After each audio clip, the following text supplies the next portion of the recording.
p.m. Welcome to Planning and Zoning Commission, the work session of Monday, February 2nd, 2026. We have citizen comments on the items listed on the agenda. Did anyone sign up to speak on any item listed? We have Mr. Darren Furbush. Thank you, Mr. Furbush. We'll hear from you in the public hearing then. Thank you, sir.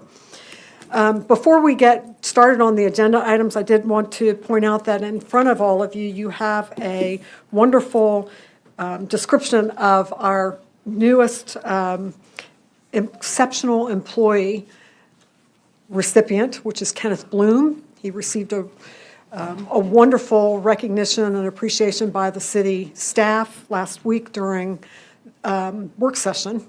And I really want to thank you that we're so excited that you were recognized. We all appreciate your devotion, your professionalism, your intelligence, and institutional knowledge, Ken. Thank you. You make all of us look good. And I also did not realize that April won last year. So, April, I'm sorry I didn't know that, but I'm equally not surprised. Thank you all very much.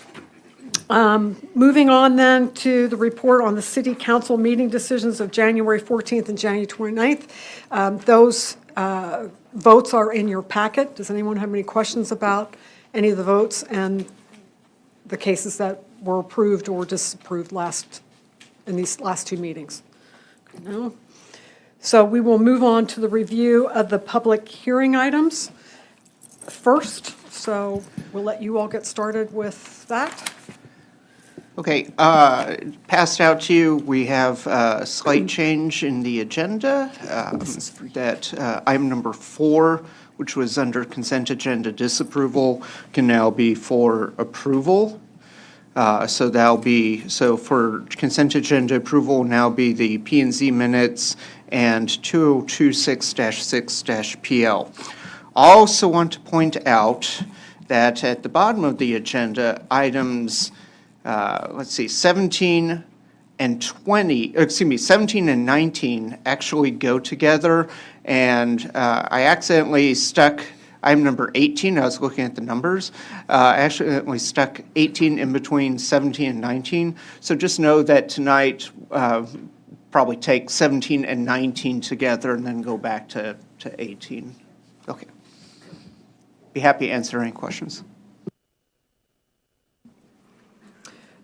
No questions, so we can proceed to the individual cases. All right. Then the first individual item is 2025-365. And this is for SP2 for generalized site plan with some variances. And this is a case that the city has city council's already looked at in terms of partnership with, and I'm going to let Imelda Speck kind of kick off the presentation here.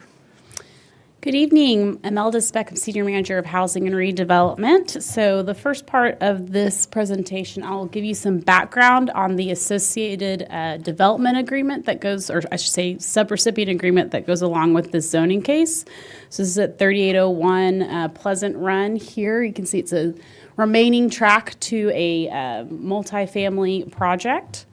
So in some background as to how the city got to the agreement that they've approved is in April of 2024, the city approved an agreement with Dallas County to receive $5 million targeted at increasing the supply of affordable housing. This was a part of Dallas County's ARPA funds that they received through COVID. With those funds, the city identified the two priorities in regards to address affordable housing was to, one, increase the amount of single-family home ownership opportunities, as well as substantially rehabbing a existing multifamily development. Due to the deadline restrictions of expending these funds through the federal government, these funds would be used just for acquisition only. So in May of last year, staff put out an RFP, a request for proposal, to solicit responses for the use of these funds. And in September of last year, we presented the 2 recommended projects to council, both of which they supported to go forward and finalize agreements that have both been approved. So this is for one of those projects at the, again, 3801 Pleasant Run. It's in partnership with Housing Channel and Soul Development. The city has awarded $1.735 million to the project for acquisition costs. They are proposing to develop 62 affordable single-family homes, of which they'll divide between households that are at 80% of the area median income, majority of those units going towards that income-restricted population, and then the remaining 35% at 81 to 120% AMI. The development would include green spaces, dog parks, and walking trails. It is a partnership between Housing Channel and Soul Development, with Housing Channel serving as the lead. The city has worked with Housing Channel on various projects, specifically through our HUD-funded programs, and they've developed 7 different projects here in Irving.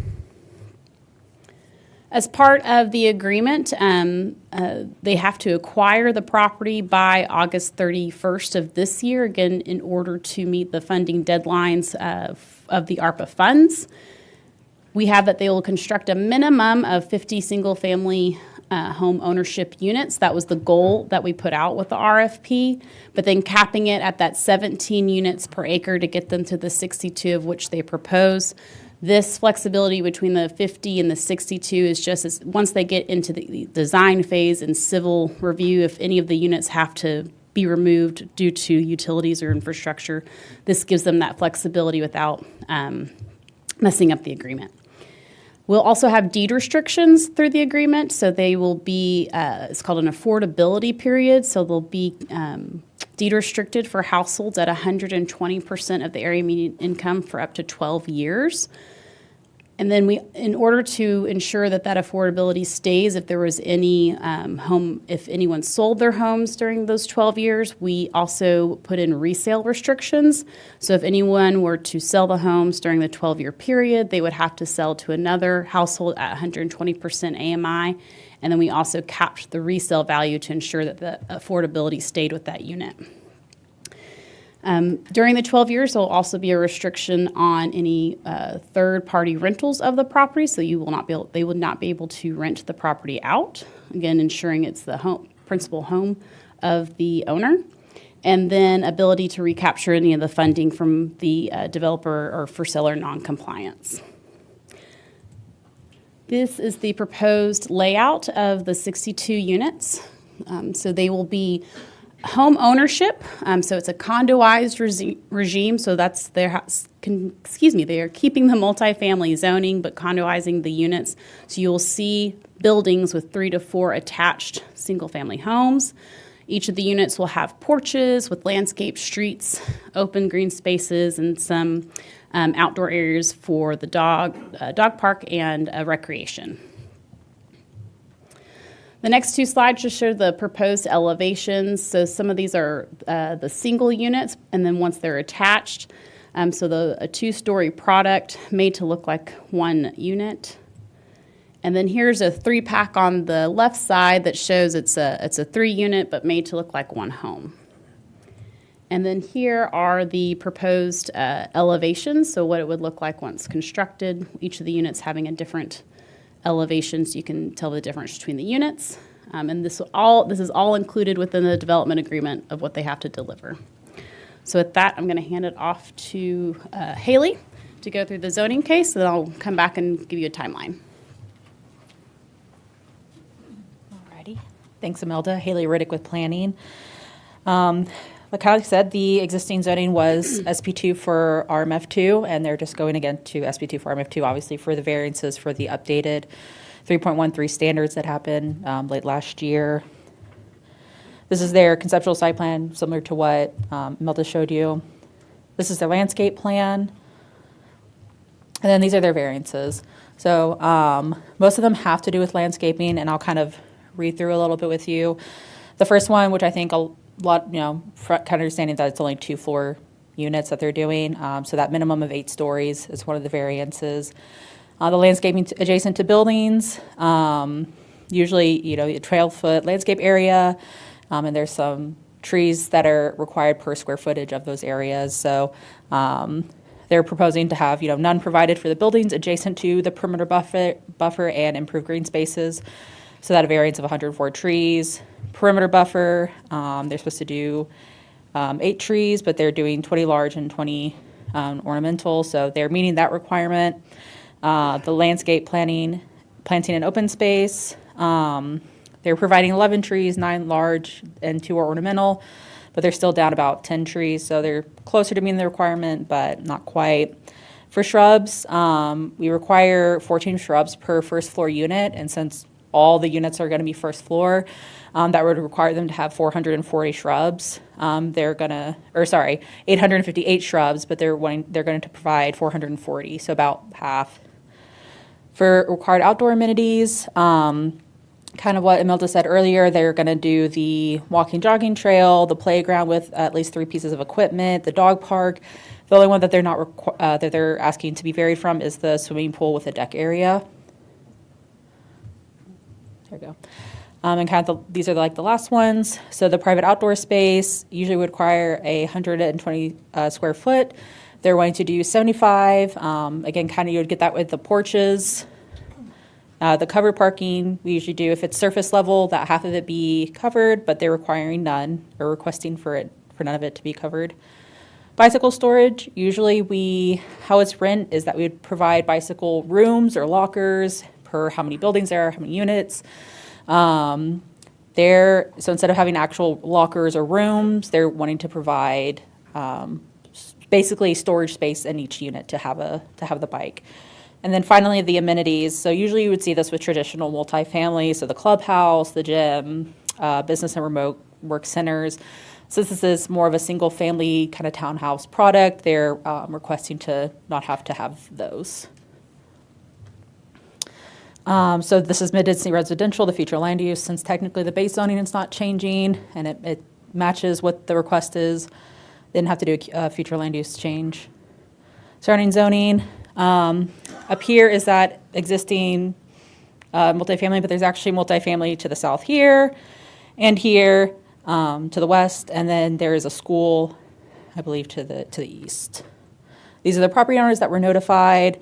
In terms of public comment, we did receive one letter in opposition. It was actually just someone who said it was down here. It was very brief. It just said it would disrupt their property, but considering this is also multifamily, that's up to y'all to decide. But then there was also a letter of support that was given, I think earlier this week, or late last week, sorry, it's Monday. That was a property owner for, not in this area, but like down the street, who was the owner of 3 different apartment complexes within like half-mile area, who wrote a letter of support. So we'll go back here. So in regards to timeline, the agreement was approved this January 14th, so they're coming to you tonight for consideration of the zoning case. Then it would go back to council for the zoning case consideration on the 12th. If all goes well, they'll go forward with acquisition between the March and April of this year, hitting our deadlines in regards to the Dallas County ARPA funds. And then they'll start their review and engineering plans and get those submitted to the city by the end of this year, looking to start construction in April of next year and starting to deliver the first phases later in at the end of the first phase at the end of 2027 through June of 2024. Sorry, 29. So, any questions?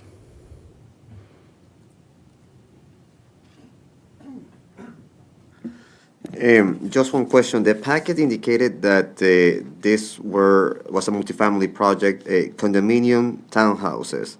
Are they condos or are they townhouses? So it's multifamily in the zoning, but it will be a condoized financing structure. So they're attached units of three to four attached units. Once they become 3 units, it's considered multifamily, but they're condos in order to be a for-sale product. Thank you. Mm-hmm. Imelda, are there any HOA fees associated with this? Yes, they'll have HOA fees in order to keep up with the common property.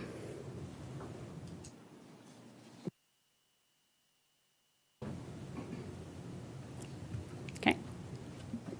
Thank you. Thanks. We appreciate the city finding a way to provide some financing through ARPA funds.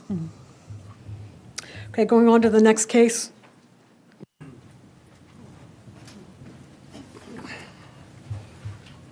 Hi there, good evening. This is zoning case 2025-429ZC. It's located at 815 Durham Street. They're going from R6 to SP2 for R6 for a variance for a carport to encroach 20 feet into the 30-foot front yard setback. Staff finds no unnecessary hardship, and there's been one comment in support and none in opposition.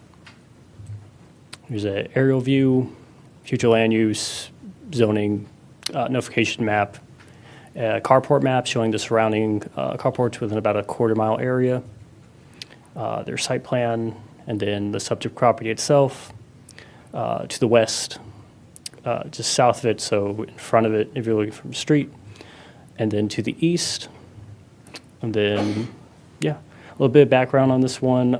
This application came in November 2025, so before the new BOA social accession whatnot was enacted. That's why we have this case today. The proposed carport would be, again, 10 feet from this front yard property line. The applicant letter of intent, they state that when they bought the house, half of the garage was already converted to expand the living room, and then after it was bought, it was the other half was converted to a home office because I believe the owner works at home most of the time. Yeah, other than that, any questions?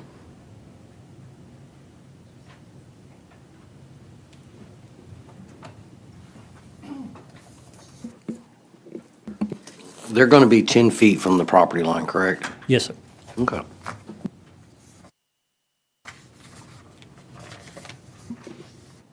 Thanks, Dylan. Next case, please. Thank you. This one's also mine. This is zoning case 2025-441ZC, located at 1551 Corporate Drive, Suite 175. You're going from ML20A to SP1 for RAB to allow a restaurant that sells alcohol on premise, also indoor recreation and State Highway 161. Staff recommendation is for approval, and no comments in support or opposition. The aerial of the site, future land use, zoning map notification, their site plan, the office kind of building itself, the lease suite space that they'll be occupying, which sits over in this corner over here. Just east of it, north 161, and west of the property. And yeah, a bit background on this one. The applicant filed for a alternation permit with the inspection department on December 30th. Part of this alteration of the suite is to include a restaurant/gathering hall and a kitchen. It's located in this area over here. The intent is to allow them to sell alcohol on premise as for the curling facility that they plan on, or what they're currently doing the alterations for. Let's see here. The restaurant will also be operated by the same entity, so the DFW Curling Club, and I believe it will only be open for when they do events, practices, or whenever. The applicant is here, they'll be able to give better detail on that. And any questions?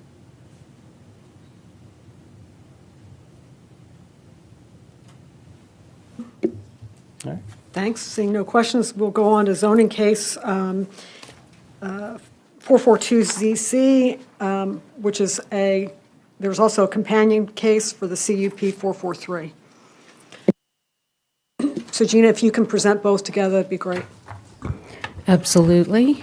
Gina Costanza-Grant with the Planning Department. I was on vacation at the last meeting that this was postponed from, and Ken was kind enough to take care of it for me at that meeting, but I did want to clarify how much more you wanted to go over. I wasn't sure how much y'all got into the presentation at the last meeting. So do you want me to start from scratch? I'm happy to do that. I would, and I think the biggest question was power and where the power Yes. was going to be coming from and to. Hopefully, we have some answers for you. Thanks. Okay.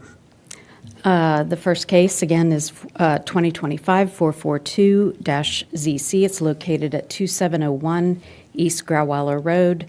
The applicant is requesting to rezone from MFW, or Freeway District, and State Highway 183 overlay to ML20A, which is one of our light industrial districts, and also keep those State Highway 183 overlay conditions. The staff is recommending approval. There were no letters sent in support or opposition. We did get a letter provided to us just on Friday that was related to the CUP. So we did not include that one with the zoning case because their only concerns were truly related to the CUP. This is the site of the former Excella Technologies company that has been vacant for several years. And the applicant is requesting this rezoning in order to, in the current zoning, which is MFW, data centers are not permitted, and their ultimate goal is to develop a data center if that zoning is approved. And the next category that would be the least intense, but also allow a data center, but with the conditions of a CUP, would be the ML20A district. As you can see, it's about 400 feet south of 183, and the entry corridor to the city on that portion of the city. There is some residential to the west that consists of a mobile home park that has been there for a very long time. There are also some residences down here that are legally non-conforming. Their zoning is actually community commercial. And the remainder of the properties around the site are developed mainly for light industrial type uses or vacant. This is the future land use plan. The area is designated if any changes are to occur for industrial, and this change would be compliant with the future land use plan. And the zoning map, the notification boundary, and some photos of the subject property. This is looking at the subject property from Maryland Drive. All the existing buildings, of course, are planned to be raised. This is looking at the subject property from East Grauweiler. This is looking at the property from the residential property to the west across Maryland Drive. And these are some of the existing residences that are on the west boundary of the property adjacent to Maryland Drive. Again, those are zoned for community commercial. This is looking at the property from the south across Grauweiler. And back to the zoning map. Because this zoning request is not asking for any variances to the base zoning district, they're just asking for the conditional use permit. There is no site plan affiliated with the zoning. So if you want, I can go ahead and proceed to the CUP next. The next case, 2025-443 CUP. Staff recommendation is for denial. The requested use is conditional use for a data center. We did, as I mentioned, receive one letter in opposition on Friday, and we have provided that to you this evening. Again, the aerial, future land use, zoning, property owner notification, and this is the site plan that they have submitted with the conditional use permit.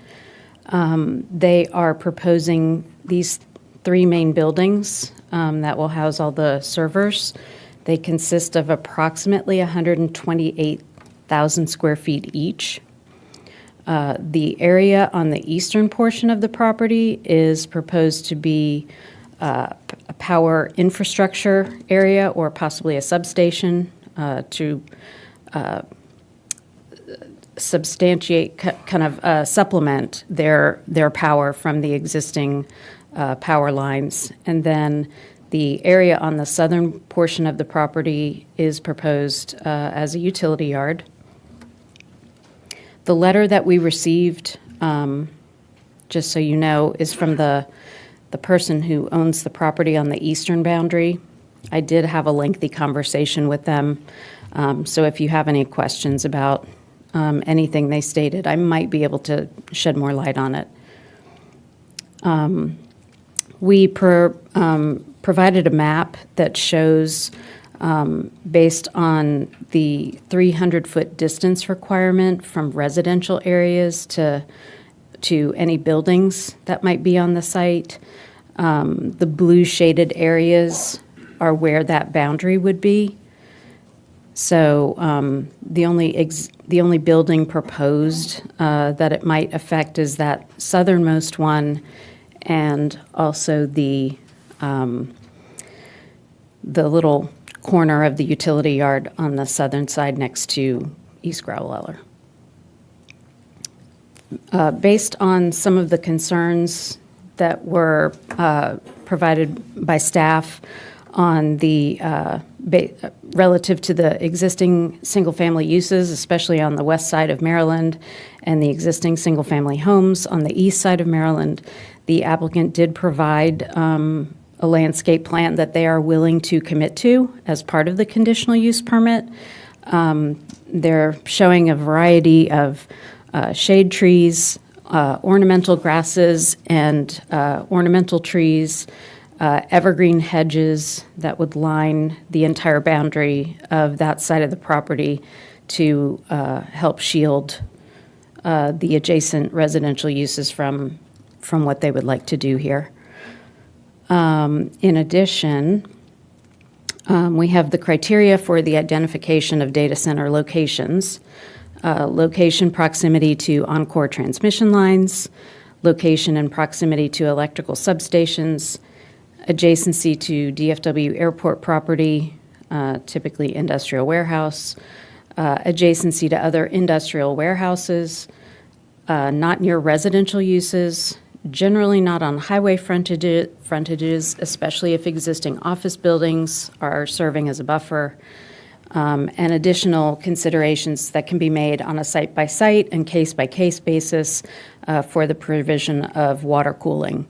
I know that was a big concern last time. We did have a meeting with the applicant and also our water department, where the applicant did commit to using a air-chilled cooling system. And so basically, because of using that kind of system, it does take a one-time water fill to fill all the lines, the cooling lines that are used to cool the center, but it is much less water intensive than a water-cooled system. So that is something that they are willing to commit to, and staff does recommend that if the commission wants to recommend approval, that be a condition added as part of their conditional use permit. This is the general area, Area 5, that it's located in near the eastern portion of the kind of gateway into the city.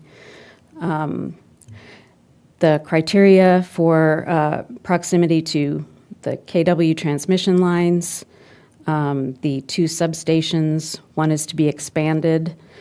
There are existing industrial uses with no residential proximity, and existing and future data centers. This is a map showing the subject property and then identifying the existing residential areas in blue that you can see here, here, and here. Again, for CUP approval criteria, the proposed use is consistent with the comprehensive plan. It is compatible with existing and adjacent uses. The proposed use meets all supplemental use standards specifically applicable to the use as set forth in Chapter 3, Performance Standards. It is compatible with and preserves the character and integrity of the adjacent development and neighborhoods, and any negative impact on the surrounding area has been mitigated, and the proposed use is not materially detrimental to the public health, safety, welfare, or may result in material damage or prejudice to other properties in the vicinity. Again, those are things that the council may permit a conditional use to be subject to when they find that it's valid to approve one. CUP limitation options. We also allow in our CUP section that the council can stipulate conditions and limitations on the approval in the interest of public welfare. These may include, but not limited to, the limitation of building size and height, enhanced loading and parking requirements, additional landscaping, curbing, sidewalk, vehicular access and parking improvements, placement or orientation of buildings and entryways, buffer yards, landscaping and screening, as well as signage restrictions and design. Again, these are the site photos, surrounding area, and again, resting on the site plan for the conditional use permit. If there's anything else I can provide additional information on, I'm happy to answer any questions y'all have. The question I got isn't there a mobile home park across the street from this? Yes, to the And west. we don't classify mobile home parks as a single-family dwelling when it comes to our data center ordinance? Well, the issue is that it is a residential use, but the property is zoned for ML20. Okay. So we go off the zoning necessarily? Correct. Okay. Not the existing use, but what it's zoned for.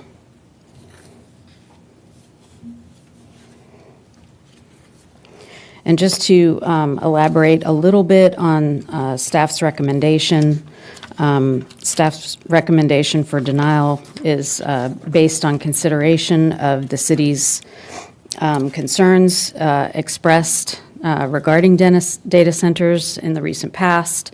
The preferred location has been stated to be south of Grauweiler.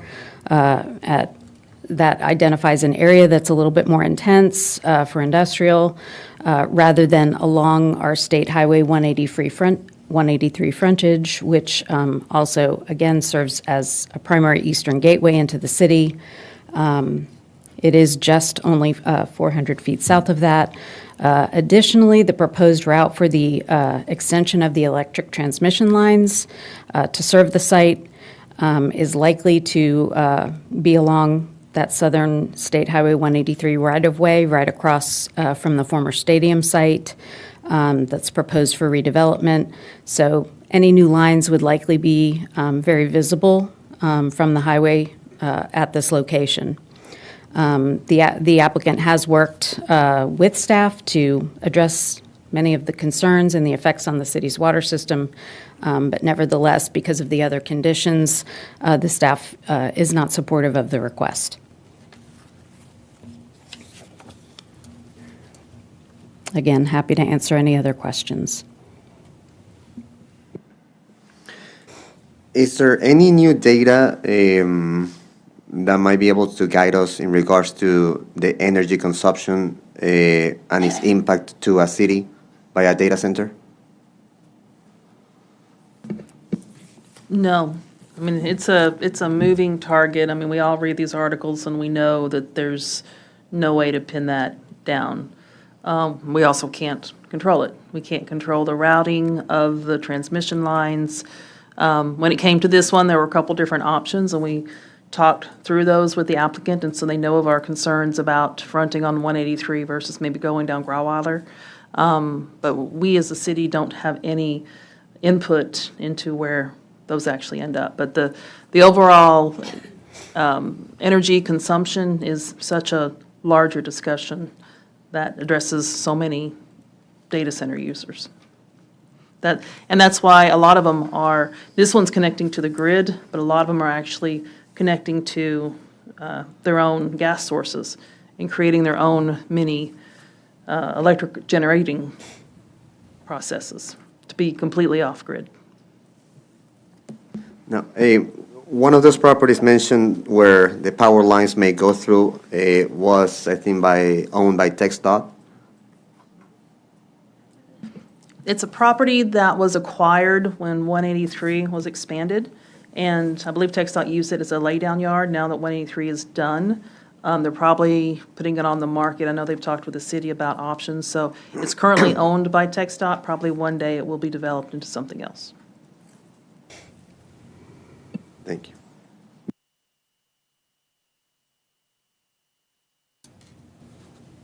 Can you go back to the landscape plan?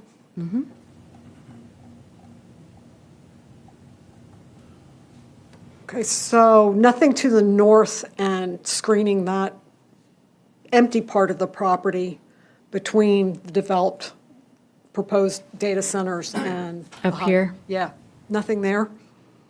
No. There's actually a big topography difference. I think it I goes recall that. down, if I'm correct. Yeah. Yeah, so, and then we don't know what will be there, so whoever, and they own it, the developer, the same entity owns it. So I'm sure it'll be something compatible. Originally, it was going to be part of this project, and through discussion, they understood that it was probably not good to include. And how do you get to that northern section of this property? You can do it both from Maryland and from the access road, Okay. yeah. But I think there's about 20 feet of topography difference there.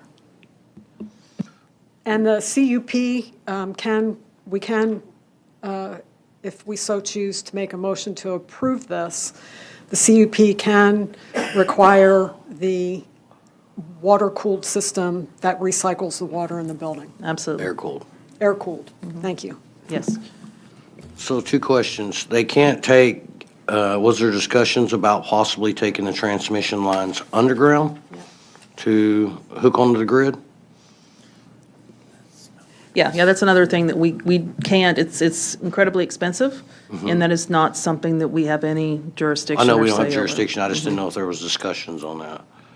It's always, we didn't get into that in detail just because we don't have any authority over it.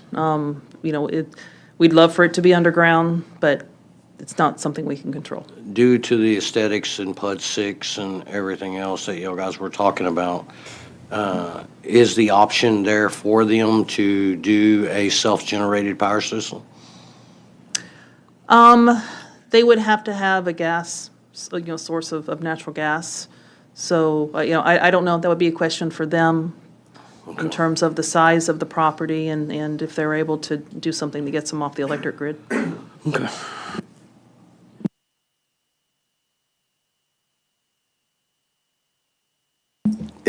Do you have a view or a photo of where the power lines will likely go through?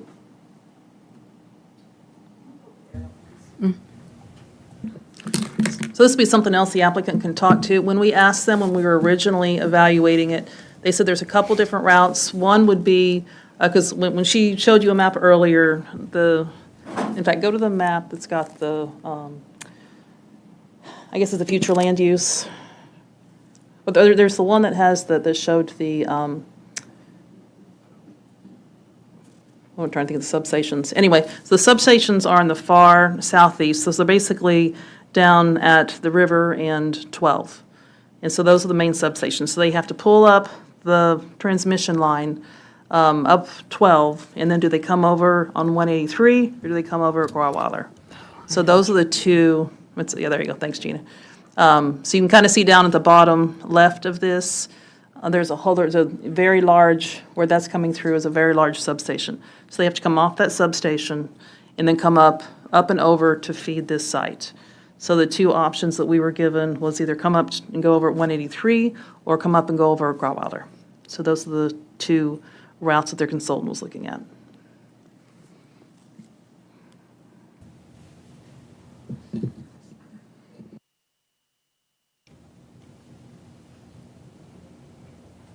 Any other questions? Thanks, Gina. We can move on to case item 10 on the agenda, 2025444CZ.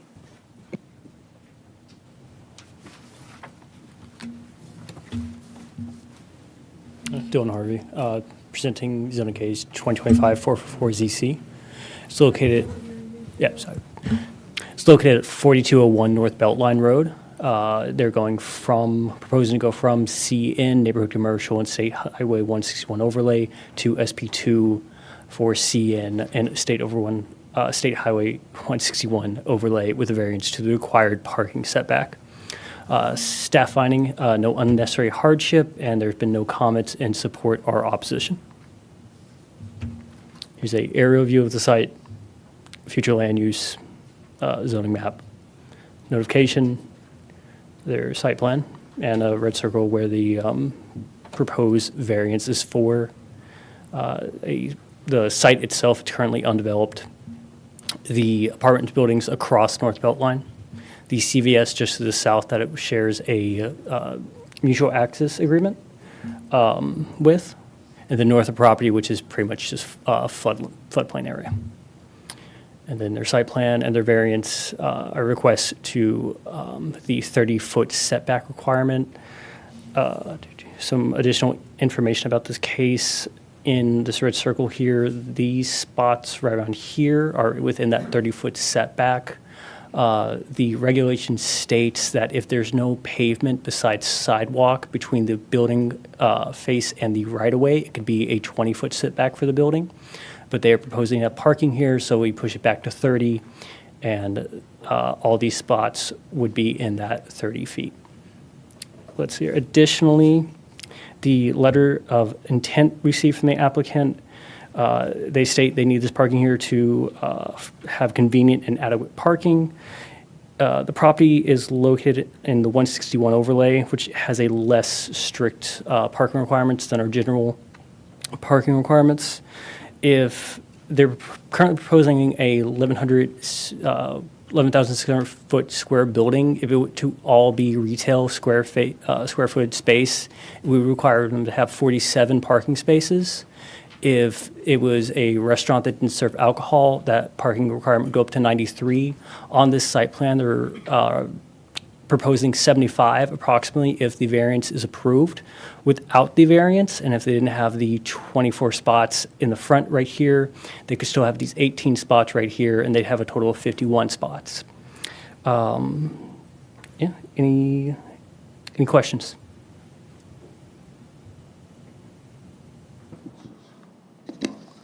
Sorry, can you, I didn't quite catch, if there's a sidewalk in front, what was the rule there again? So the Chapter 33A requirement states that if there's no pavement besides a sidewalk between the right-of-way of North Beltline and the building itself, it could be 20 feet of space between the building, for the building setback. Since they're requiring this, or they're requesting this parking here, the requirement pushes it back to 30, which they do meet for the building itself, but it also states there can't be any pavement, so it's essentially a parking, not a parking variance, a setback requirement.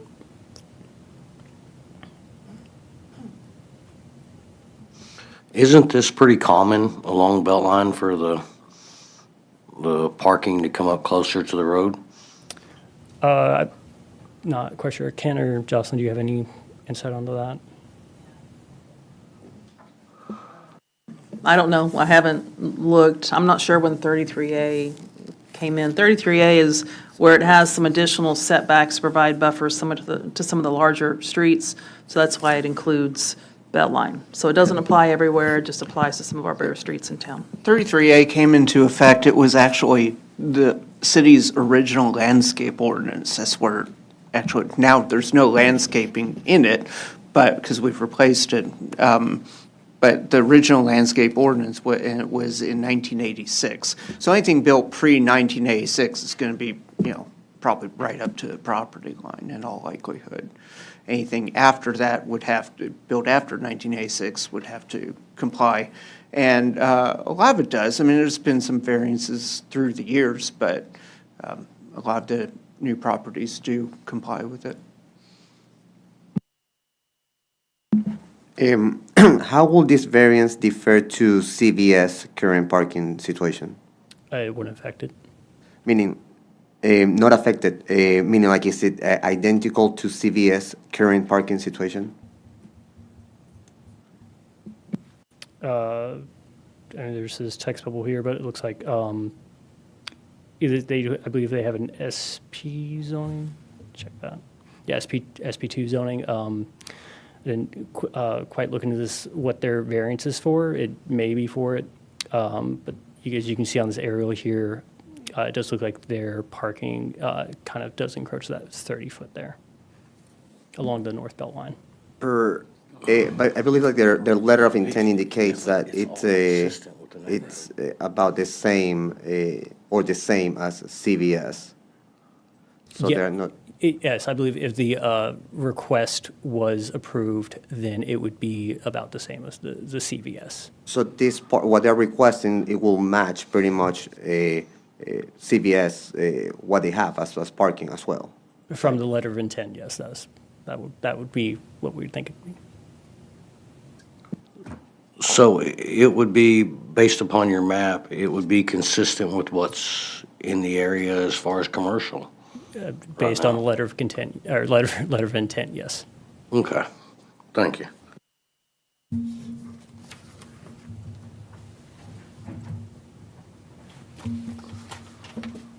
Okay, no other questions. We'll move on to agenda item 11, which has the companion case in 12.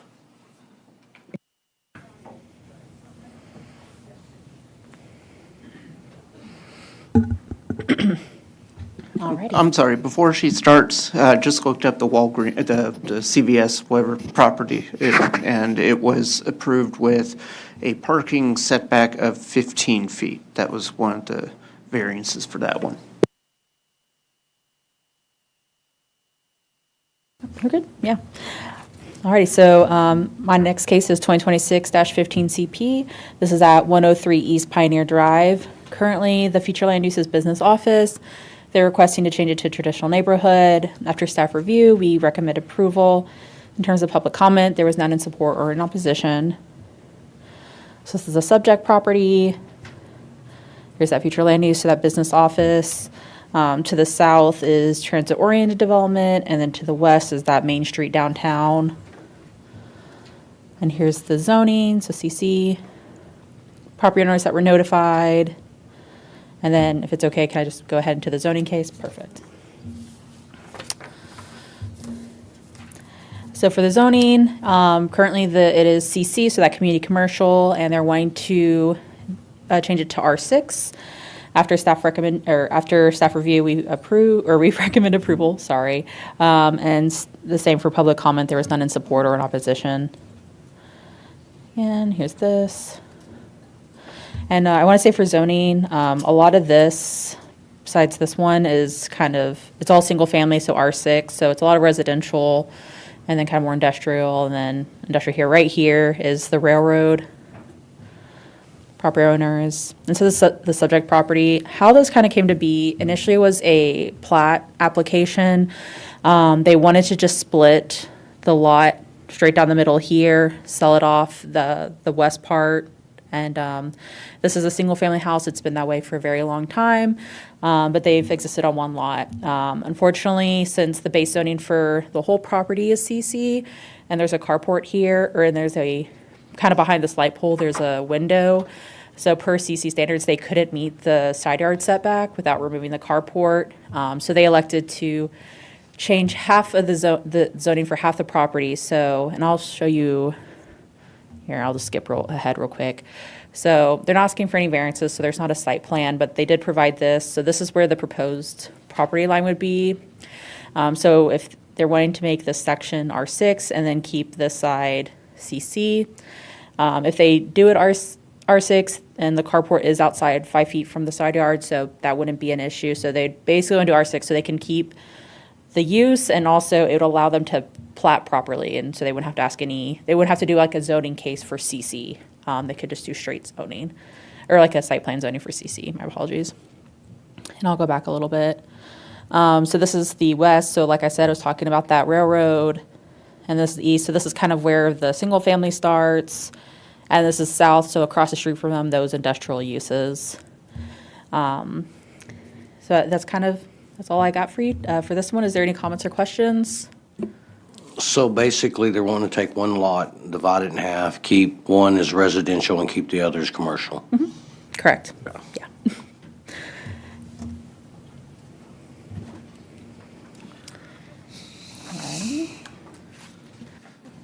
Thanks. No more questions. We can move on to the next cases. Alrighty. And I'm going to be the case manager for the next two. They're different properties, but it's the same applicant and owner, and it's the same request. So I'll probably go into more detail for this one, but a lot of it applies to the other one as well. So this first one is actually this little typo, but it's 819 Bluebird Drive, so that's zoning case 2025-456 CUP. Currently, their zoning is that four-family residential. Their request is to do a conditional use permit to allow for an assistive living facility. After staff review, we recommend approval. In terms of public comment, there's been none in support or in opposition. Here's the subject property, the future land use, so that compact neighborhood, and the zoning. So all of this, kind of this area is all fourplex, or that R2.5. This is R6, but this is Lively Park, so there's no single family abutting to that. These are the property owners that were notified, and then this is their site plan. They're not asking for any variances, but since it is conditional use permit, they have to provide a site plan. What they're wanting to do, they're wanting to basically keep the structure pretty much as it is. It has, obviously it's a fourplex, so 4 units. Each unit has 2 bedrooms, so there'd be 8 bedrooms total per their site plan and their letter of intent. They're trying to have a max of 10 residents, so that's a little bit more than like 1 per bedroom across the fourplex. They're providing 6 parking spaces, 1 that's included to be a van ADA space. In terms of fixes, they want to do, of course, since it's for assisted living, they're wanting to do make ADA compliant interior and exterior, so adding a ramp, altering the kitchens and bathrooms so they can fit wheelchairs, things like that. But overall, they're not making huge structural changes. They are also wanting to add a gate at the front to kind of, because if they have memory care patients, to kind of, for just security measures and safety. And then let me see. And in terms of other staff comments, other department comments, there was no objections. There were the stipulations that the property had to be fire sprinklered, and that for inspections, it was that accessible parking space, which is what they're showing, and that at time of building permit, all units need to be a type B. And then drainage for this one, CIP did say it must go to the street, so as long as they do that, it's fine. In terms of what kind of assisted living, kind of what they'd be doing on site, per their LOI, it would be staff will assist residents with daily tasks such as meal preparation, medicine distribution, laundry, daily group activities and coordination assistance with travel to doctor's appointments, and then per kind of within the Texas Health and Safety Code, what would be defined as assistive living facility would be something that provides personal care services, administration of medication, so kind of like we were talking earlier, provide assistance for medication, provide skilled nursing services, coordination of resident care, so kind of talking about making doctor's appointments, delegation of personal care services, and provide health maintenance activities. So this is not going to be kind of like a clinic or anything that's very intensive in terms of medical use. Seems like needs that are kind of lighter compared to assisted living. Let's see. And then for CUP, I know Gina kind of recently, just went over this with the data center case, but, I'll just briefly run through it. City Council can permit conditional use, subject to the appropriate conditions and safeguards when the council finds that it's consistent with the comprehensive plan, compatible with existing adjacent uses, compatible and preserves the character, integrity of the neighborhood. Any negative impact has been mitigated and is not materially detrimental. And of course, the CUP limitations, so that if they want to approve the time limits, building size and height, loading and parking requirements, landscaping, placement and orientation of buildings, buffer yards, landscaping, and signage restrictions. So this is the subject property. This is to the west, so their neighbor to the left, which is also a fourplex, to the east, which is another fourplex, and then to the south. And this is a fourplex, and then there's actually another fourplex. I believe it was demoed and is being rebuilt as a fourplex. Any comments or questions? Are they going to open them up as one facility? I mean, they're going to have access to the other ones, or are they planning on having them individual units, or what? I believe the intention is to keep the walls, so to maintain it as separate units as possible, but I believe, and the applicant should be here tonight, there might be like doorways just for the staff to be able to like hop from unit to unit, but I think the intention is to keep it as much as a fourplex as possible, so it gives more of your roommates with one or two or other people instead of the whole complex or the whole fourplex. But that's something you could ask the applicant.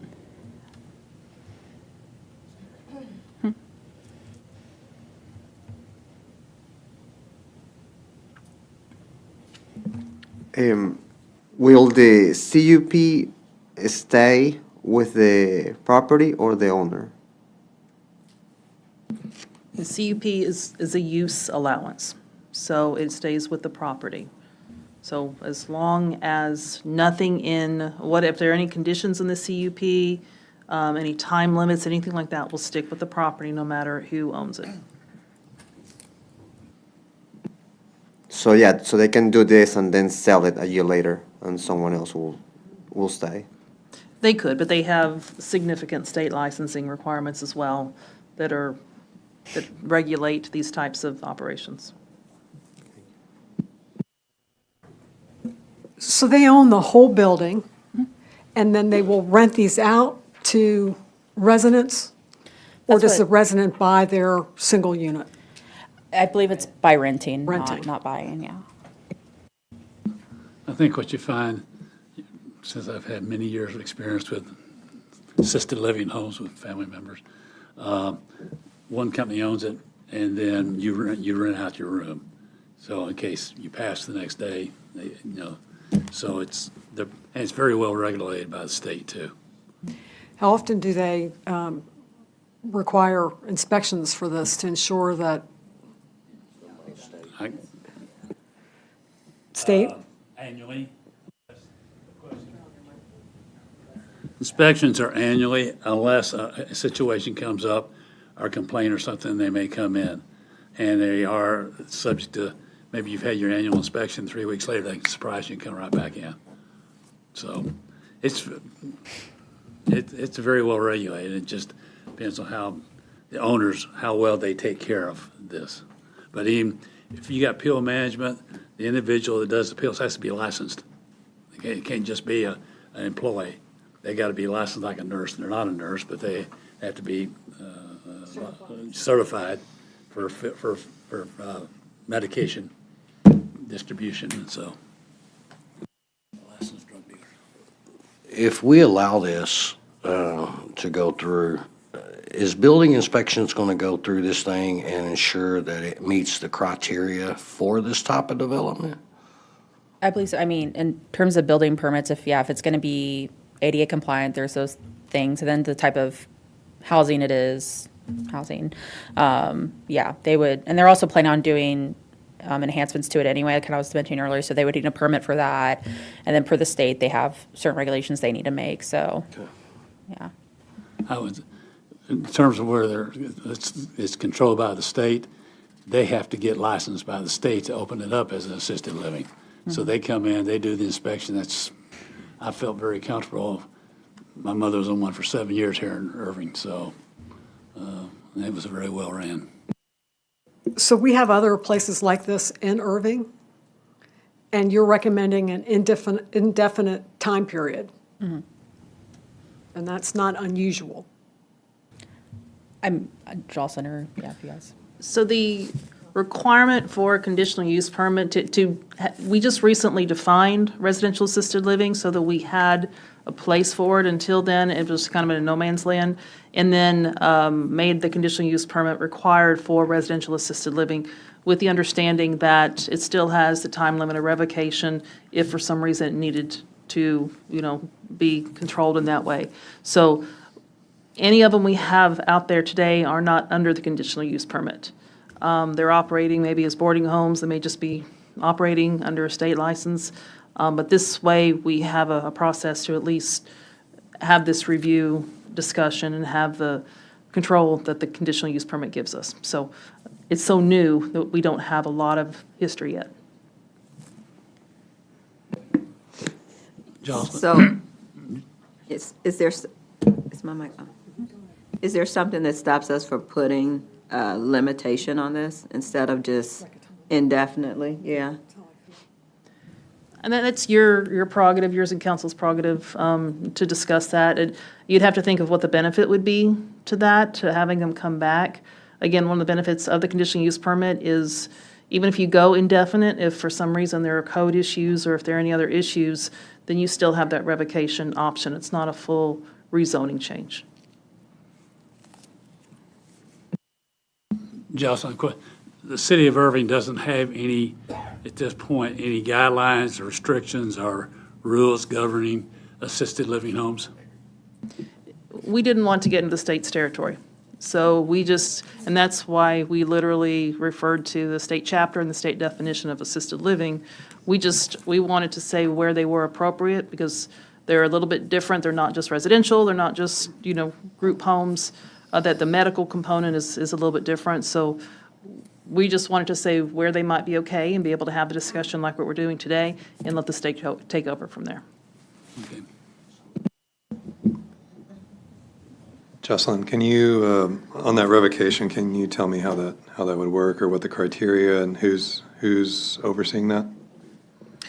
I don't have the conditional use permit up here, but basically if they are not complying with their parameters of their conditional use permit, if they, if they expand or if they're just doing something different, if they have any code issues, imagine that would also roll over into state code problems. So but again, the state will take care of those.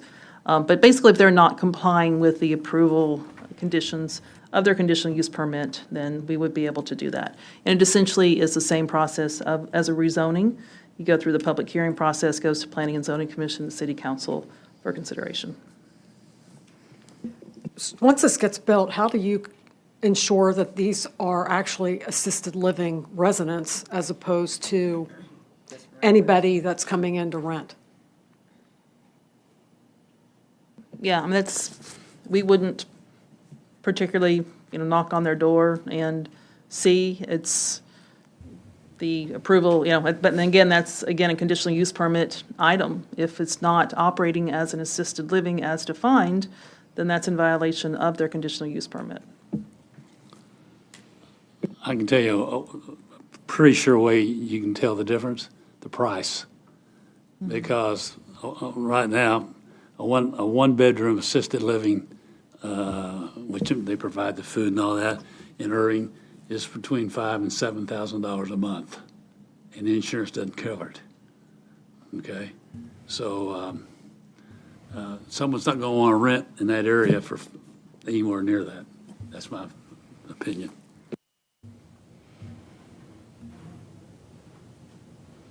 Any other questions? I got one other question. If they're in violation of state, if something happens and the state pulls their permit to operate an assisted living facility, does that automatically vacate their CUP? I mean, I could defer to something legal maybe, but if they are, the definition of residential assisted living, which is what they got their conditional use permit for, directly defers to the state as to what that is, and which requires the medical component and the license. So if they lost their license, they would essentially no longer be residential assisted living, which is what their conditional use permit was approved for. So yes, if they lose their license, I would see them in violation of the conditional use permit.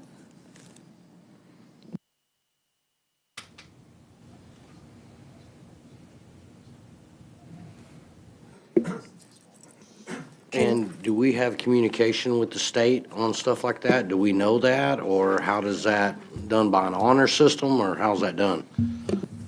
Yeah, we don't keep up with the state and their licensing per se. Probably, I know like fire and, you know, there's a lot of annual inspections. Like a lot of the issues we have with restaurants, we catch through the health inspection process. So there's typically types of inspections that the city would annually go in and eventually realize this is not what it was supposed to be.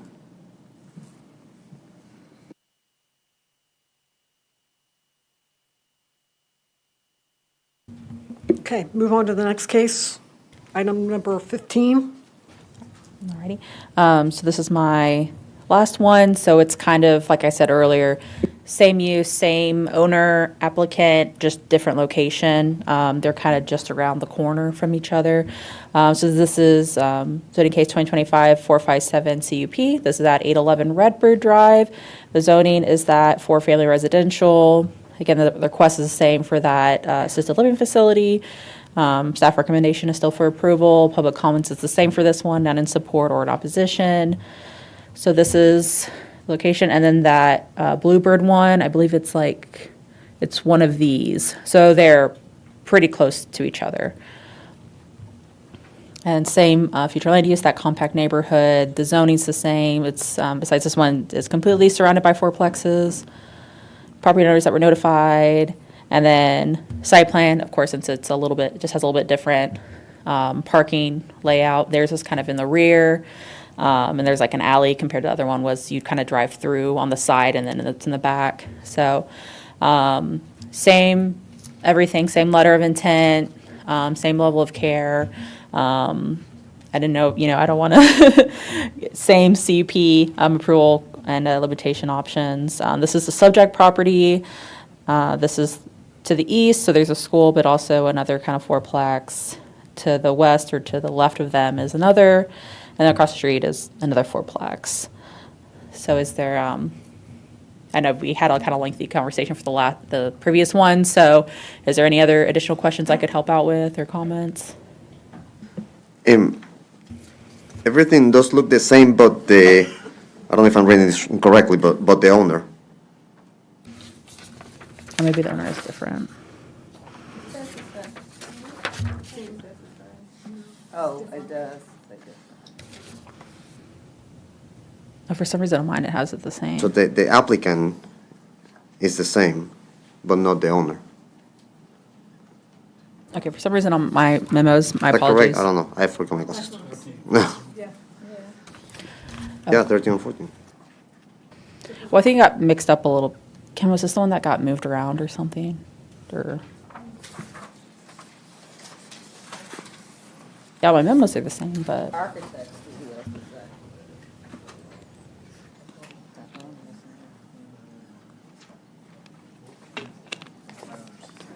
yeah, unless DCAD shows something different.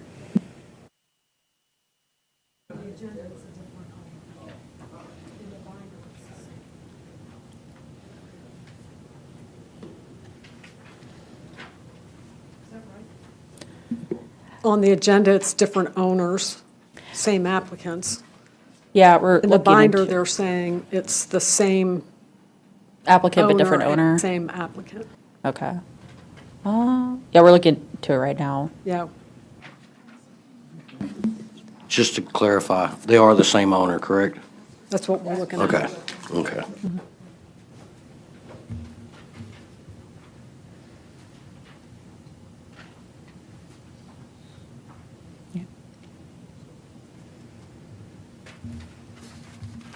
Is it the same? And I guess the question that comes associated with that is that are any of these, if it's one owner or two owners, and do they currently operate any facility like this in the city of Irving, or do we know if they have any other facilities like it somewhere else? I didn't see in their letter of intent if they said that they have previous experience. That's something that you can ask them tonight. They might, but that's just something I don't really know.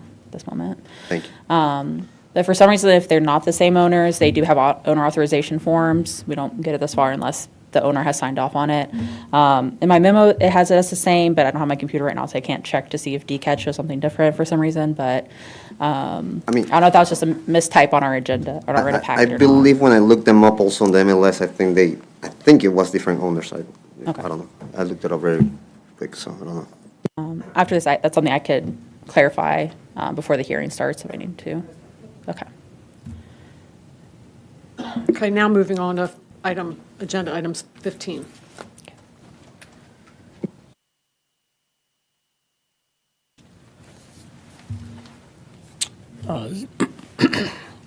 This is zoning case 2025-458 ZC. It's located at 1510 Whispering Trail. They're going from our single lot line to SP2 for single lot line with a variance to the minimum side yard setback for the patio. Staff finds no unnecessary hardship and no comments in support or opposition. It's a aerial view. It's part of this little subdivision here that's multiple subdivision or sub-zero sublots. The future land use, current zoning, notification map, and their site plan. Here's a picture of the subject property. The covered patio is located over on this side to reference. Here's just east of the property, so the side where it has the minimal side yard setback. Here's the west of the property, which is located, again, this is where the covered patio would be, so where the 10-foot setback set, yeah. And then north of the property, so across the street.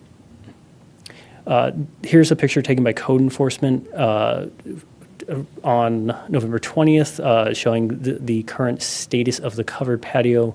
If a plan was approved, it would cut this back to about this beam right here. And then a extended view towards the rear of the property. Again, it would be reduced to right about here. Yeah, so they're asking for a little more background on this case. It was on or around October 15th in code enforcement on a proactive call, went to the site, and this is when the covered patio was discovered. The applicant had built it without any permits, and so that's how we got to the zoning case. There were two that on the property, one in the rear, so right out here, and then one for the side. They believe they are agreed to remove and or reduce the rear one to 5 feet. The applicant is here. They can confirm that during the public hearing. Let's see here. Again, the covered patio would be reduced to here to stay out of the access easement to allow to get to the easement with the Encore easement back here, the utility easement. They do have a letter and correspondence from Encore to agree to cut the rear covered patio down to 5 feet, but again, on their site plan, they don't show it, so they are proposing to remove it for, per the zoning case. Then the applicant's letter of intent state they require this covered patio for an outdoor space that's shaded, so family activities, outdoor, whatnot. Any questions or comments? Going back and looking at the satellite map, how long has this thing been on there? Aerial shows it was around maybe late 2024, early 25, around that area. Again, the applicant is here, and we'll be able to confirm that. Madam Chair, if I can illuminate something. We've had multiple discussions. I personally have had multiple discussions with this applicant at the counter, explaining the situation, explaining that the patio covered the rear, and the side would both require variances, and neither could be in utility easements. The version that we got that came in here was only asking for the variance to the side yard setback. Understand as of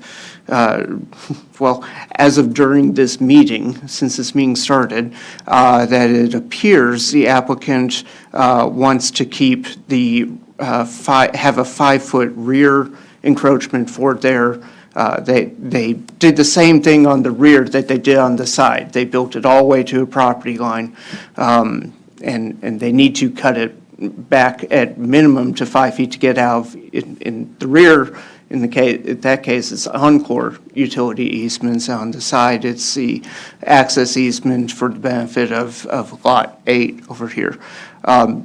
So if the applicant confirms that that's what they want to do, then we'll need to just indefinitely postpone this case. There's no point in postponing to a specific date because we'll need to get a new site plan and re-advertise and renotice this case. So I just wanted to clarify that now. So what we'll do is take a motion to postpone indefinitely if the homeowner is looking for the rear variance.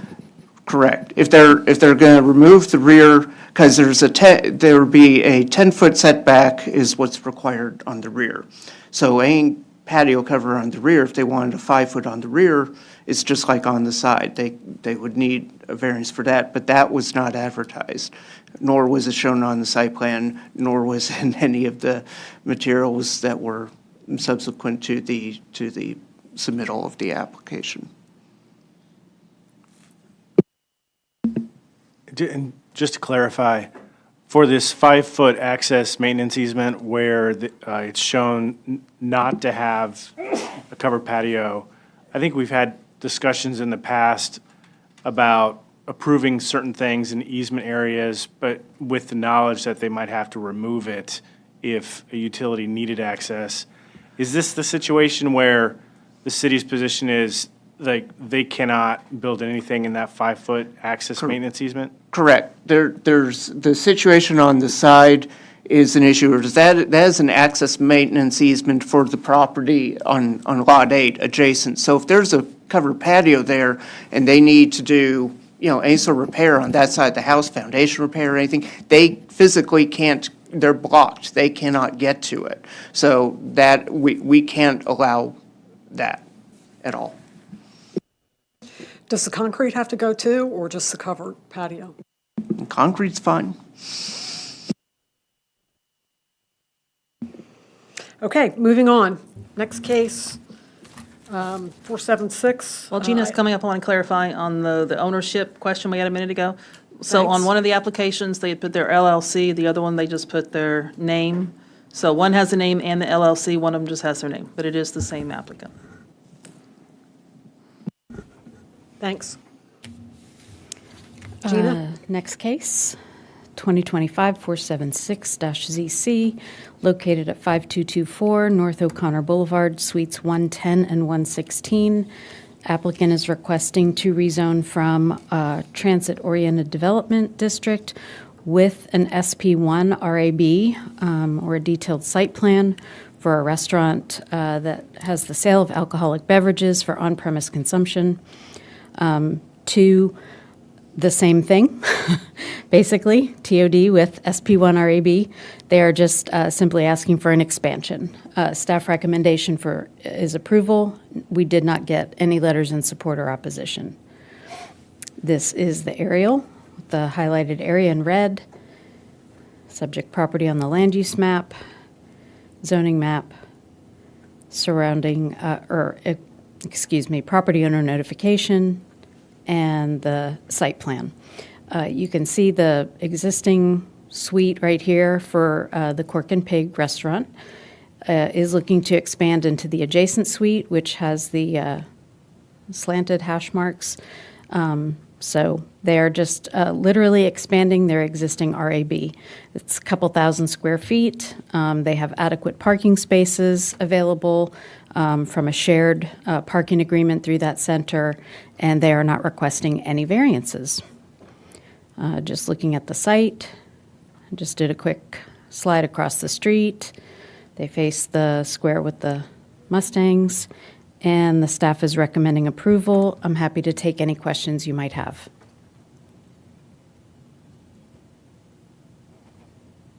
Okay, next case. Next case is 2026 13CP. It's a comprehensive plan amendment at 101, 200, and 300 North Rogers Road.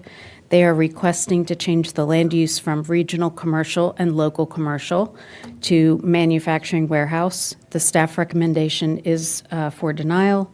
We did receive one letter in opposition this afternoon that I believe we have physically distributed. This is the aerial view. This is the site on the western side of the Southern Junction. It's kind of a event center, dance hall, and the property on the right-hand side of North Rogers has always been in a zoning plan with it for auxiliary parking. This is the future land use map. You can see the surrounding property that's all on the east side of North Rogers is local commercial. The surrounding land use for all the properties on the west side of North Rogers is regional commercial. The idea behind that designation was that the local commercial would be more retail in nature, probably serving the adjacent residential neighborhoods, while the area on the west side of North Rogers, should it ever redevelop, had some more heavy commercial, very light industrial uses adjacent to it that it would be more compatible with. This is the zoning map, property owner notification, and again, the future land use map. We do have certain criteria that we consider when we are weighing the pros and cons of changing the future land use for the reasons that we stated before, because of the area on the east side of North Rogers being a kind of gateway into our Heritage Crossing District via Main Street. We are not in favor of moving that category to a manufacturing or warehouse type category. And the same for the west side. We feel that that should stay in a regional commercial zoning category that would be more compatible with the existing uses. This has a related zoning case that I will segue into. The related zoning case is 2025-478. They are requesting to rezone the detailed site plan for the RAB, which also has a public event center and an outdoor market affiliated as adjacent uses that can be conducted within the Southern Junction. And then there's a small parcel on the east side of West Rogers that's also commercial warehouse. They are wanting to take all those parcels and rezone those to a site plan, a generalized site plan for ML20A with outside storage as a principal use. Again, the staff is recommending denial. We didn't get any letters in support. We did receive one in opposition. Again, the aerial, future land use map, zoning, notification, and these are their site plans. There are two separate sheets because they are on opposite sides of the street. This is the property on the east side of North Rogers. This is the area that they specifically referred to for the possible use of a laydown yard. The city does not have that as a defined use in our code. However, we did do some research, and it is typically something that's affiliated with more of a industrial type zoning, especially due to the outdoor storage. There are adjacent parcels on the west side that have some heavier commercial uses, maybe even bordering on light industrial, but none of those involve outside storage. So again, the applicant is requesting ML20A with outdoor storage to be permitted as a primary use. And the staff does not feel that that is an appropriate use, especially for that corridor on the east side of North Rogers, where it is adjacent to State Highway 356. This is looking at the subject property on the west side of North Rogers. This is the adjacent parking lot. This is looking to the other portion of the property that's on the east side of North Rogers. It's largely vacant, except for that one building there. And this is just to the south of that parcel. This is looking north of the subject property, up Rogers Road.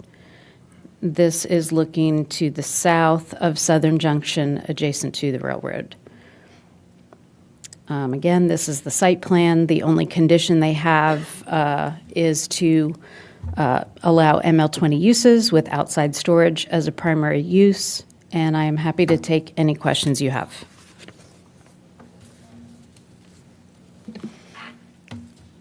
So I was hoping you could help me understand.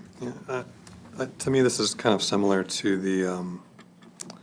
the data center one, because the data center is looking to rezone to light industrial, and it's sort of in the gateway to PUD 6, right?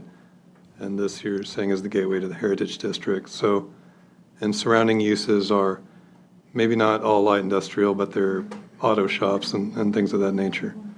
So maybe you can talk to me a little more about why you differentiate the two, and more why you don't think it's appropriate here for, not so much about the outdoor storage, but just why the light industrial, the ML20 is, you feel it's not appropriate. You want to talk? So for this one, the outdoor storage was a significant consideration. That the first consideration was that it was originally a lumber yard. It's always kind of had a commercial component to it. Commercial component has a public aspect whether it's retail and the people can come in and get a service. So to take that away would be a little different. Even what's there now, the club and then the restaurant is still a public service, so it would be a big switch. The consideration today is to allow outside storage as a primary use. Whenever we do light industrial, the one that we talked about with the data center, it's very different when all the activity's on the inside of a building because it's not affecting anybody around it. Once you start doing things outside, people who drive by, people who live nearby, the lights, noise, dust, whatever might be, can affect people who are around it. So if you're inside a building, it's all enclosed. Once you start having activity outside, then it's a little less confined. So those were kind of our big criteria.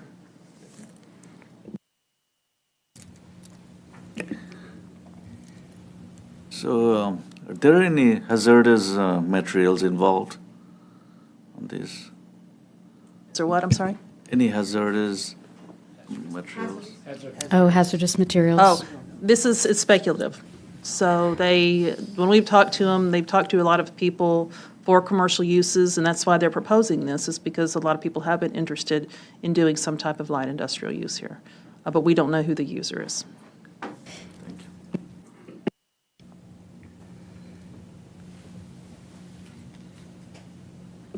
What was the zoning on this property, quote, back in the day when it was originally a lumberyard?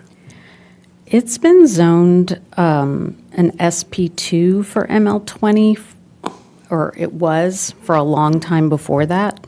To the best of my research, it was kind of ran into a dead end at some point with the previous zoning cases, but I believe it was actually in a site plan with this property to the rear, and then eventually got separated out when they became the RAB. And I think that was in 2016.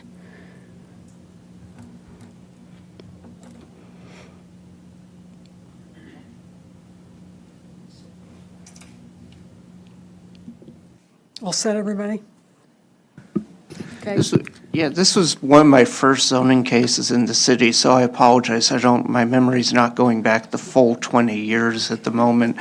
But You should have spoken up sooner. Turning it to Silverado Ranch, which became something else, which became Southern Junction, or I think I have that order right.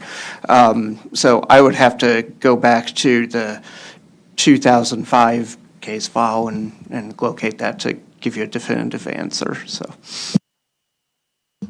Well, I just know at one point, I knew the people, or the person who owned the property, I guess it would be north of it, the two big buildings.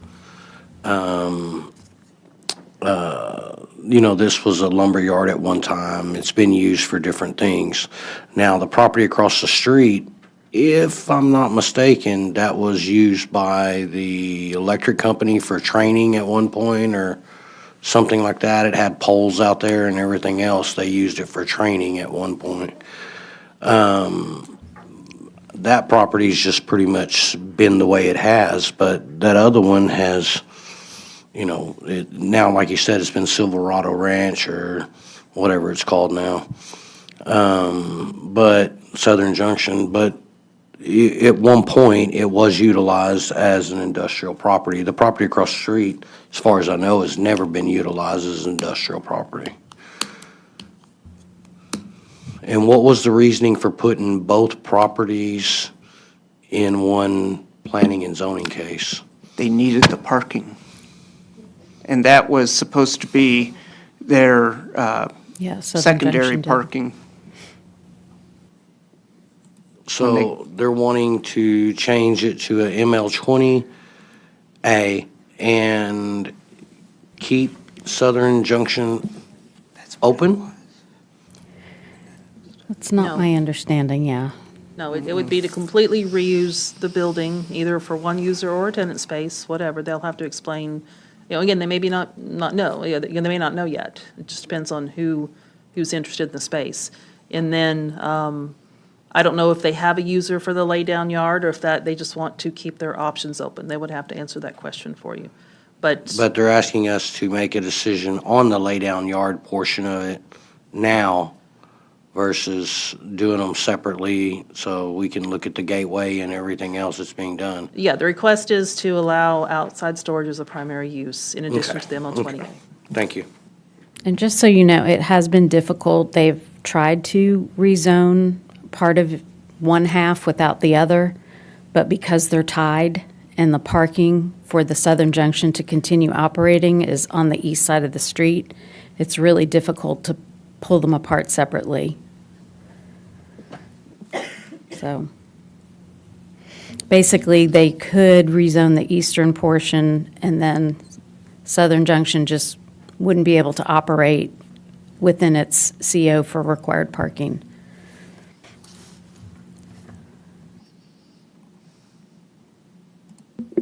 Let's move on to the last case, number 18,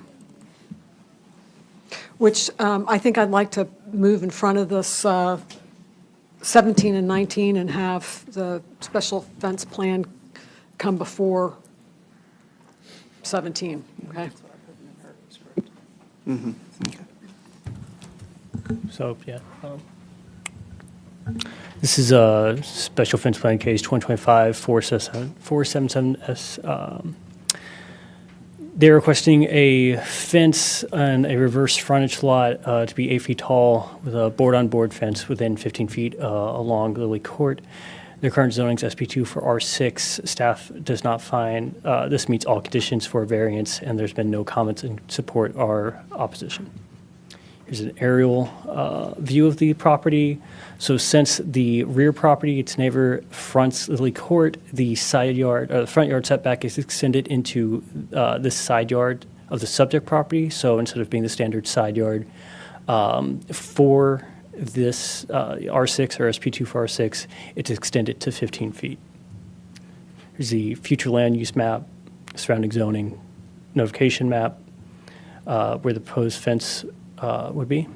The subject property itself, the subject property from the rear on Lily Court, so there'd be a sliding gate right here, and then a fence in this general area that would go right around here.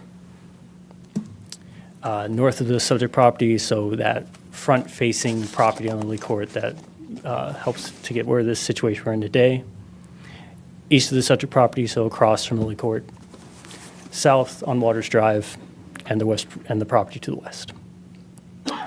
Let's see, the applicant again is wanting to a 8-foot fence within the 15 feet reverse front side yard here. This request is happening mainly because they have it looks like an expansive pool right here, and they just want more yard space for family activities, safety, whatnot. And then there is one property within a quarter-mile radius of this property that does have a special fence plan case that's similar to this one. It's on, I believe, 316 Cosby Drive. And then any questions or comments? Seeing none, thank you. Thanks, Dylan. Just real quick. So the next case is your consideration. So we did a presentation on this at the last work session. And this is referring to the tobacco-related retail businesses. So we are creating a new section 3.23 for performance standards. The main topics on this, the main items on this is to prohibit this is for retail, so this is not when they're smoking on premise. This is just for the sales. They'd be prohibited within 1,000 feet of a school or a public park, and we're defining schools. We'll talk about that in a second.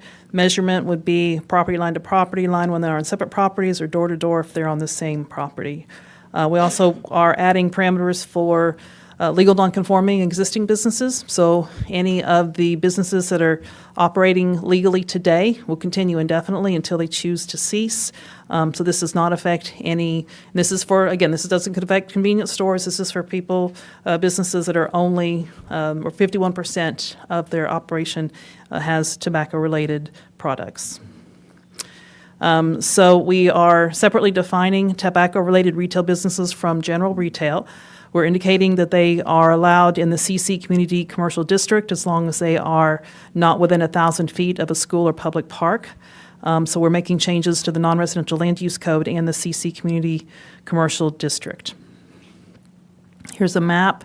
So the areas that are in the lighter blue and lighter green are the areas that will be affected by this. So any new tobacco-related retail businesses would not be allowed to get a CO.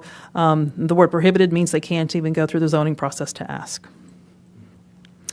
We'll be creating also new definitions of a school to clarify, which is similar to the private school definition we have today, where we have one more grades through kindergarten through 12, more than 100 students enrolled. We're bringing over the tobacco product definition from our smoking ordinance, and then we're specifying a tobacco-related retail business as a retail store that has at least 51% of the total sales revenues being the tobacco products, which also includes vaping products. We did send notifications to approximately 2,600 business owners, operators, and BPP, so business personal property. We did that around January 13th, and we also created a web page. So we had 25 to 30 hits on that web page. We also had several emails and phone calls of people asking just how will this affect us, most of which were from convenience stores to make sure that they understood, if that would be an issue with them. So we're here today for your recommendation, and we'll bring it to City Council next week on February 12th.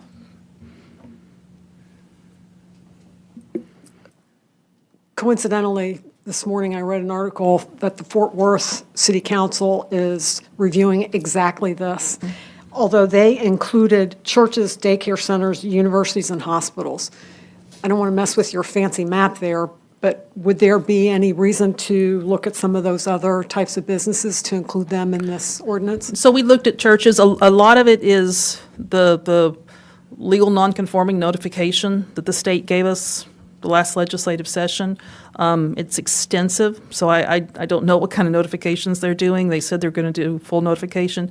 It's huge. It's almost the whole city, I imagine, so I don't know what that looks like.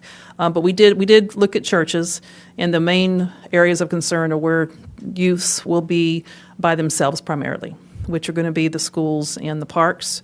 The assumption was that with churches, they're probably with family. But we did look at those. Council considered them as well, and this was the policy direction that staff received. Right. Sounds good, thanks. Any other questions? So you're looking for a motion this evening to move this to City Council Yes, we're for looking consideration on the 12th? for a recommendation, yes. Okay, thank you. All right, moving on to the item on our agenda for North Nursery Corridor Neighborhood Plan. Since there's no action on this, can we move this to a different meeting? Okay. You and I can talk about when, maybe 2 weeks from now? Yeah, we could look on the 16th. That might be a full agenda. We talked Yeah. about that. If not, we'll just do it to the next March meeting. Okay. Future agenda items, we haven't covered planning and development meetings, which is one of the committees that the city council has. I've got some notes from the 14th and the 29th. Normally, we also elect a representative. Do you want to do that tonight, or you want to move that to the? We'll put that on the agenda for March. Yeah. Okay, March, okay. Yes. Any other questions, future agenda items, folks? No? Okay, great. Seeing none, we are adjourned at 7:11. We'll see you in the public hearing room in about 6 minutes. 10? 10 minutes.